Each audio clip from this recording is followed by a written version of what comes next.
Shoulder arthroscopy is a procedure when an instrument is inserted into a shoulder joint to inspect, to diagnose, and to repair damaged shoulder joint structures.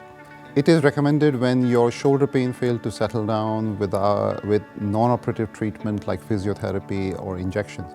So in younger patients, I see recurrent shoulder dislocations. In sort of middle-aged patients, I see shoulder impingement where the bone spur is rubbing against the tendon, or rotator cuff tear. And in more elderly group where I see patients who have arthritis in the shoulder, and all these conditions can be treated with shoulder arthroscopy. In this procedure, you will be admitted into a hospital. Most of the time, this procedure is done as a day case. You will be admitted to the ward, and then you'll be taken to operating theatre, where an anaesthetist will put you to sleep, which means general anesthetic. They will give you a needle around your shoulder or around the neck to freeze or numb your arm so you don't feel any pain after the operation.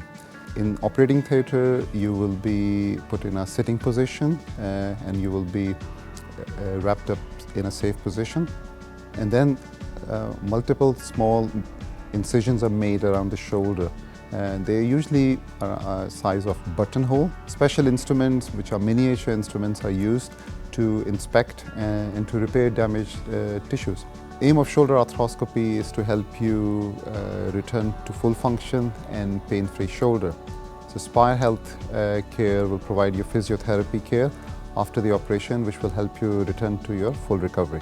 Depending upon the type of procedure is done, so for example, frozen shoulder surgery or spur removal surgery, after that you will be in a sling for a few days. You'll start moving around pretty much straight away.